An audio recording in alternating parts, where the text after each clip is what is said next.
आए बंदर बरे पीछे छौड़ा बात कर रहे हैं, मार मुंह फाड़ दबो। बैठो। चल अब हम लोग सर जल के बारे में पढ़ने वाले, जल के प्रकार किसके बारे में पढ़ने वाले हैं। तो चलिए यहाँ पे आंख खोल के कान खोल के देखिए, मुंह बंद करके देखिए, वरना मक्खियार घुस जाएगा, ठीक है। चलिए सर, तो हम लोग पढ़ने वाले हैं सर जल के प्रकार। जल के कितने प्रकार होते हैं सर। देखो कहीं कहीं पे सर 4 प्रकार भी लिखा रहता है, कहीं कहीं पे 3 प्रकार भी लिखा रहता है, लेकिन हम लोग को जो 10वां में पढ़ना है कैंसर कितने प्रकार पढ़ना है, 2 प्रकार पढ़ना है, इसीलिए 2 को कोपचा बनाया गया, ठीक है। पहले प्रकार का नाम है भैया, बंदर रे यहाँ देख, पहले प्रकार का नाम है सर मृदु जल।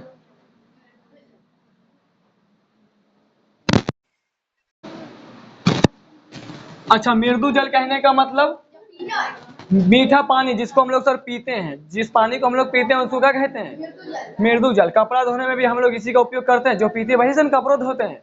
ऐसा है कि नाली वाला पानी से कपड़ा धोए, इलेक्ट्रिक वाला पानी पिए, ऐसा ना है। तो ऐसा पानी जिसको हम लोग सर पीते हैं उसको सर मृदु जल कहते हैं। क्या कहते हैं, यानी इसको हम लोग सर बोलेंगे मीठा पानी। कौन वाला पानी बउआ ना, अच्छा लगा मीठा पानी बोले। उसके बाद दूसरा जो जल होता है वो सर होता है सर कठोर जल। कौन सी बउआ, कठोर जल कहने का मतलब खारा पानी। अच्छा, खारा पानी कैसा होता है रे, नमकीन होता है। खारा मतलब समुद्र का पानी को कठोर पानी कहेंगे, ठीक है।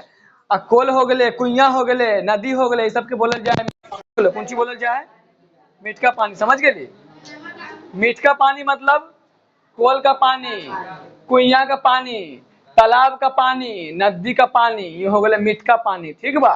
चीनी वाला पानी थोड़ी लगती है अब, यानी जिस जल को पीने में उपयोग करते हैं उसको मीठका जल, ठीक है। और उधर कठोर जल कहने का मतलब जो नमकीन होता है, खारा पानी, समुद्र के पानी को हम लोग सर कठोर पानी कहते हैं। क्या कहते हैं। अच्छा, ये सर स्वाद में कैसा होता है रे, हाँ, नमकीन 10 रुपया में 100 ग्राम। यहाँ पे सर कोपचा में लिख, अच्छा इससे कोपचा में क्या लिखे, कठोर जल। अब यहाँ पे समझिए सर, अब साबुन को दोनों में घोलना है बारी बारी से, कठोर जल में भी एकदम। अच्छा, एक आप लोग और पढ़िएगा ना आर्टर में कभी कभी तो नाम आएगा आसूत जल का। कौन सी बउआ, तो सर हम लोगों को आसूत जल नहीं पढ़ना है भाई सर। आसूत जल का उपयोग जो है ना किया जाता है, कहाँ किया जाता है रे, इस ससुरिक बच्चा के इधर दांत। देखो सर, आप लोग देखते होंगे सर डॉक्टरवा सुइया लेने से पहले इसे भरता है सुइया में, वो सर आसूत जल होता है, वो बिल्कुल शुद्ध पानी है। कैसन पानी है, यानी उसमें कुछ की मिलावट नहीं होता है। जैसे अशुद्ध कहने का मतलब, सॉरी, शुद्ध कहने का मतलब क्या, जल का फार्मूला होता है ना H2O, यानी इसमें खाली हाइड्रोजन ऑक्सीजन ही रहता है। कौन वाला पानी में, डॉक्टरवा सब जो सुइया में भोंकता है, चुत्तर को नहीं भोंकता है, तो पहले देखते ना ऐसा खींचता है, उसको सर शुद्ध जल कहते हैं। जो चढ़ाता है वो भी शुद्ध जल होता है, उसमें सिर्फ और सिर्फ क्या होता है, हाइड्रोजन और ऑक्सीजन। लेकिन हम लोग जो सर घर में पीते हैं इसमें सर हाइड्रोजन ऑक्सीजन तो रहबे करता है, प्लस साथ ही साथ सुन ली होगा पानी में आयरन भी हो गया। आयरन मतलब लोहा। तो जब खाली H2O सॉरी हाइड्रोजन और ऑक्सीजन मिलल रहता है तो उसको कहते हैं एकदम शुद्ध जल। कौन सी कहते हैं, शुद्ध जल कहते हैं, ठीक है। शुद्ध जल कहने का मतलब सिर्फ और सिर्फ उसमें क्या होगा, हाइड्रोजन और ऑक्सीजन। हम लोग जो सर मीठा पानी कहते हैं इसमें सर मतलब हाइड्रोजन ऑक्सीजन के अलावा कुछ अन्य पदार्थों का भी मिक्सर होता है, लेकिन ये खारा नहीं होता। अगर वही खारा हो जाएगा तो फिर क्या हो जाएगा, कठोर पानी। समझ में आ गया। अब यहाँ पे बोलिए, बिल्कुल निकाल दिया जाता है, बिस्लरी मशीन के द्वारा सर उसको शुद्ध किया जाता है। वो जो तीतापन देखते हैं, काहे देखते हैं, क्लोरीन गैस डाला जाता है उसके अंदर सर, छोटे छोटे सूक्ष्म जीवाणुओं को मार दिया जाता है, ठीक है। पूरा आयरन नहीं निकालता उसको भी। अगर आप लोग सर अगर प्लास्टर पे गिराइएगा ना, हफ्ता रोज गिराइए, देखिए वो प्लास्टर जरूर कुछ ना कुछ पीला होगा। जैसे आयरन ही क्या करता है सर, आपके प्लास्टर को जहाँ पर गिराते हैं उसको पीला कर देता है, वो आयरन की वजह से ही हो पाता है। कुछ करते हैं वहाँ पे पीला हो जाता है ना, तो बिस्लरी वाला पानी भी पीला करता है, लेकिन जल्दी पीला नहीं करता है। देखते हैं डिब्बे में पानी रखते हैं जल्दी पीला होता है, लेकिन उसी डिब्बा में आप लोग सरकोल वाला पानी भर के रखिए जल्दी पीला हो जाए, तो उसमें भी आयरन रहता है, लेकिन नहीं के बराबर रहता है, बहुत कम होता है, ठीक है। अब आइए हम लोग सर आगे बढ़ते हैं। अब हम लोग सर साबुन को घोलने वाले, एक इस जल में और एक इस जल में। हाँ बिल्कुल पी सकते हैं। अच्छा, दवाई जो उस सब सर सुइया में ऐसे खींचता है और फेंक देता है, तुरंत बोला जहर है, कुछो नहीं बकलो बा, पी सकली ओकरे। समझ में आ गलो, जैसे देखता है इतनी सन खींच के फेंक देता है ना, तो उसको आप पी सकते हैं, कुछ भी नहीं होगा आपको, ठीक है, कोई दिक्कत की बात नहीं है। जितना बोलते हैं उतना समझ लो। तो पिए हम भी नहीं, बता रहे हैं तो सीधे समझ लो, छेड़छाड़ मत करो वरना मारेंगे तो मुंह फाड़ देंगे, ठीक है। उस जल को आप पी सकते हैं, वो जहरीला जल नहीं होता, वो बिल्कुल शुद्ध जल हो गया, सिर्फ और सिर्फ हाइड्रोजन और ऑक्सीजन रहता है। अब आप लोग जल्दी से इसको उतारिए, जल दो प्रकार के होते हैं। वीडियो को रोक दीजिए, बोल लो। अब यहाँ देखो, हम लोग सर साबुन को घोलने वाले हैं, एकदम मीठा जल में और एकदम नमकीन जल में, फिर देखेंगे दोनों में क्या क्या प्रतिक्रिया होगा। अच्छा, यहाँ पर याद रखिएगा सर, यहीं से आगे हम क्वेश्चन पढ़ेंगे, 2 नंबर में पूछता है साबुन और बर्जक में अंतर, ठीक है। तो यहीं से सारा पॉइंट रेडी होगा, इसलिए इस पॉइंट को बहुत बारीकी से देखिएगा। लिखाएंगे एरो, लेकिन वो एरो सर साबुन और बर्जक में अंतर हो जाएगा, ठीक है, याद करने की आवश्यकता नहीं पड़ेगी। अब हम लोग सर पढ़ते हैं मृदु जल के बारे में। किसकी जल के बारे में रे? देखिए मृदु जल में क्या होता है। मृदु जल में सर अगर आप साबुन को घोलेंगे,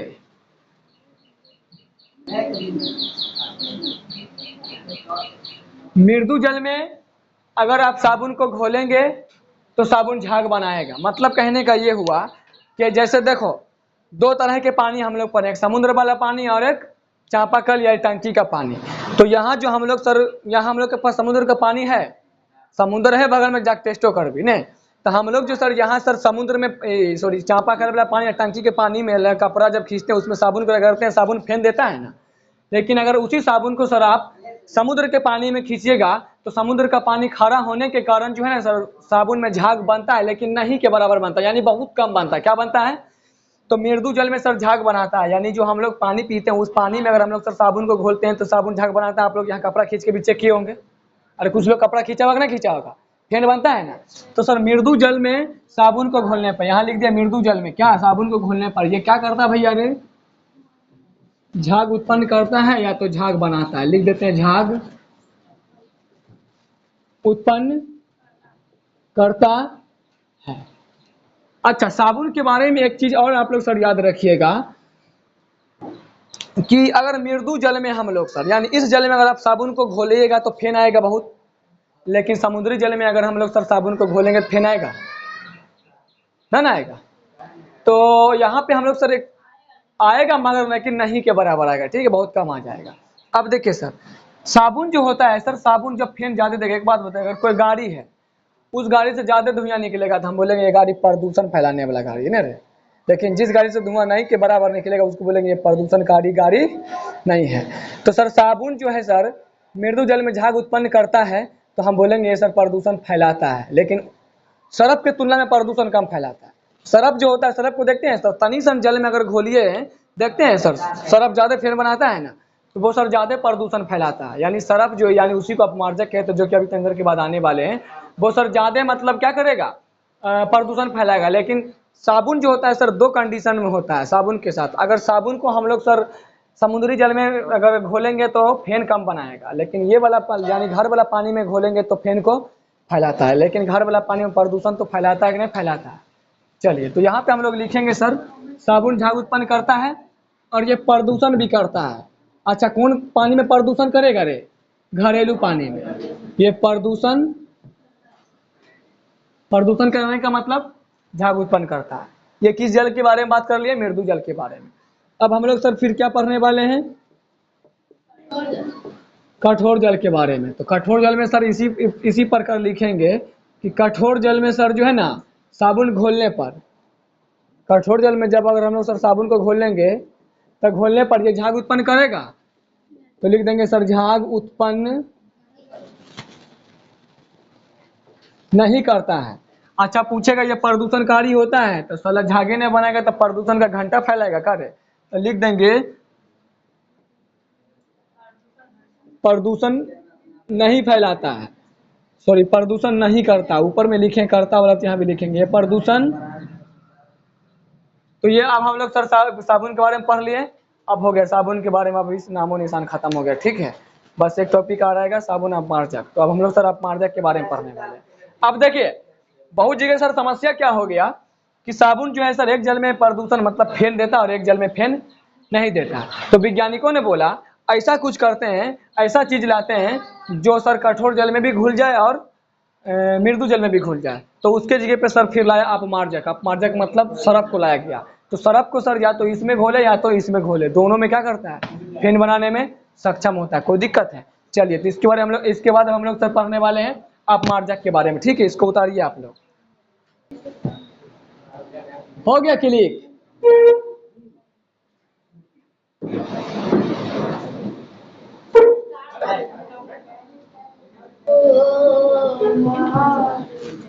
हाँ, तो देखिए बच्चों, अब हम लोग सर साबुन जो है दोनों पानी में सक्षम नहीं है घुलने में, तो फिर सर वैज्ञानिकों ने क्या इसके जगह पे लॉन्च किया?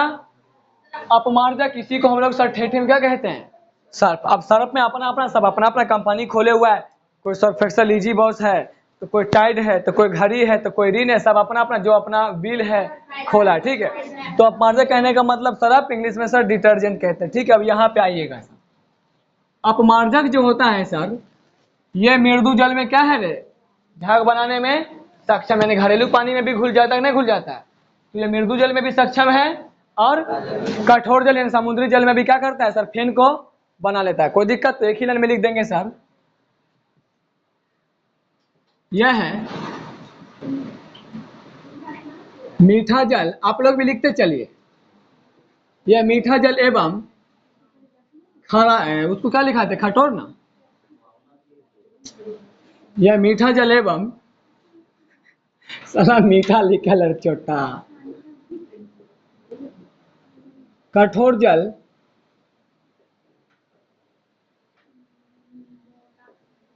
दोनों में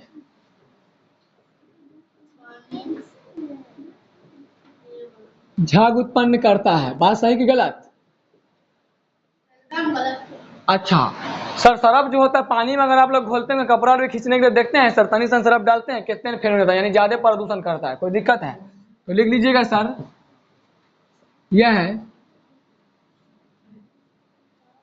अधिक प्रदूषण करता है,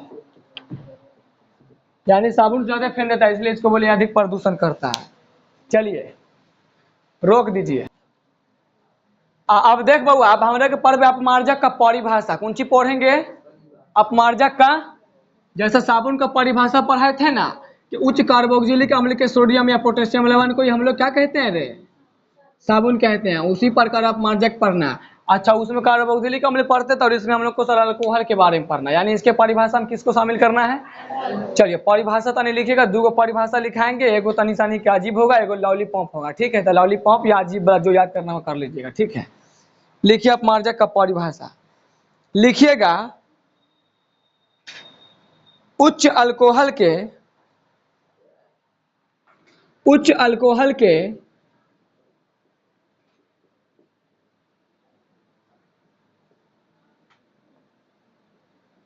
देखिए बोर्ड पर एक चिज्जू लिख दिए हैं, उच्च अल्कोहल के हाइड्रोजन सल्फेट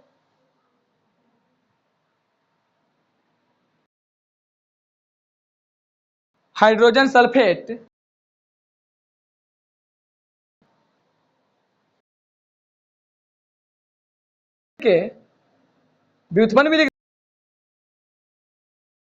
अल्कोहल के हाइड्रोजन सल्फेट व्युत्पन्न के सोडियम लवण को ही, उच्च अल्कोहल के हाइड्रोजन सल्फेट व्युत्पन्न के सोडियम लवण को ही अपमार्जक कहते हैं। क्या कहते हैं बच्चों? अपमार्जक कहते हैं।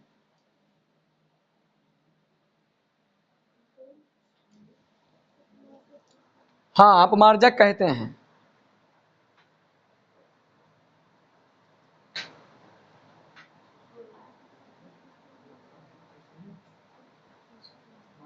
चलिए अथवा करके दूसरा परिभाषा लिखिएगा। ठीक है, अथवा करके दूसरा परिभाषा,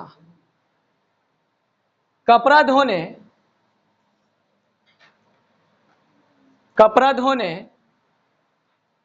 तथा अन्य वस्तुओं की,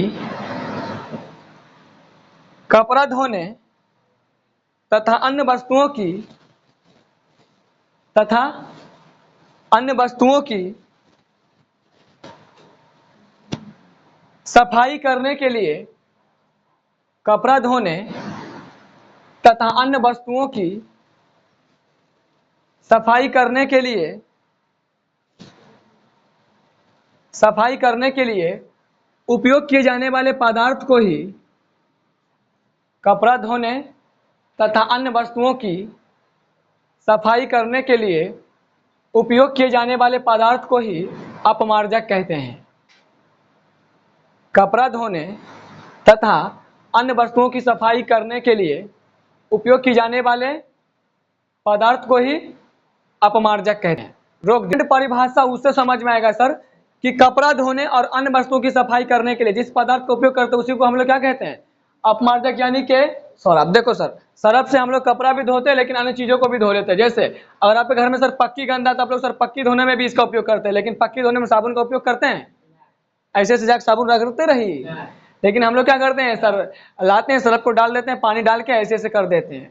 तो सर घर मकान को भी साफ सफाई करने में हम लोग क्या करते हैं, सरफ का उपयोग करते हैं। इसलिए परिभाषा लिखा है सर, कपड़ा धोने तथा अन्य वस्तुओं यानी दूसरा किसी भी चीज की सफाई करने के लिए जिस पदार्थ का उपयोग करते हैं उसी को हम लोग क्या कहते हैं, अपमार्जक कहते हैं। ठीक है, इतना जल्दी से उतारिए, उसके बाद हम लोग सर जलरागी और जल विरागी का परिभाषा पढ़ने वाले। ठीक है, चलिए आए।